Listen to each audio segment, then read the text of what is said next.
হয় আমি 126খন আসনত ইলেকশ্যন খেলি বিজেপিক সহায় কৰিব বিচৰা নাই। কিছুমান দল সংগঠনে ডাঙৰকৈ কয় যে 126খনত খেলিলে বিজেপিৰ লাভ হ'ব, আকৌ পিছ মুহূৰ্তত কৈ দিয়ে আমি 126খন আসনত খেলিম যদি আমাৰ লগত বুজাবুজি নকৰে।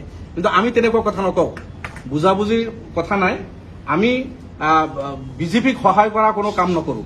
সেইকাৰণে আমি সীমিত আসনত ইলেকশ্যন খেলিম, যাতে বিজেপি পাৱাৰত আহিব নোৱাৰে তেনেকুৱা। বাকী থাকিলে আপুনি কংগ্ৰেছৰ কথা কৈছে, তেখেতসকলে অসমত BTADত কংগ্ৰেছ শূন্য, কাৰ্বি আংলং ডিমা হাছাওত কংগ্ৰেছৰ আসন নাই। আপাৰ আছামতো আমাৰ লগত যোৱা বছৰ যেতিয়া এলায়েন্স আছিল 5-6খনমান আসন আহিছিল, পিছত এলায়েন্স ভংগ কৰি বাই ইলেকশ্যনত গৈ সেই 2-3খন আসনো তেখেতসকলে ৰূপজ্যোতি কুৰ্মী, সুশান্ত বুঢ়াগোহাঁই তেখেতসকলে হেৰুৱালে। এতিয়া 2জনমান বিধায়ক আপাৰ আছামত তেখেতসকলে আছে। যদি তেখেতসকলে, এইটো তেখেতসকলৰ দলৰ কথা মই বেছি নকওঁ, এইখিনি কংগ্ৰেছ দলে নিজৰ কাৰ্যসূচী নিজে বনাব।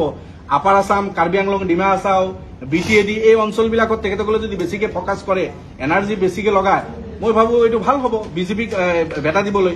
আমিতো যি 30-35খন আসনত খেলিম আমি জিকিমে, আৰু আমি বিজেপিক কোনোপধ্যে সমৰ্থন কৰাৰ কোনো প্ৰশ্ন নাই। বিজেপি বিৰোধী যি দল চৰকাৰত আহিব, উইদাউট এনি কণ্ডিশ্যন আমাৰ সমৰ্থন থাকিব। বিজেপিৰ বিৰুদ্ধে অসমত চৰকাৰ কৰিব লাগিব।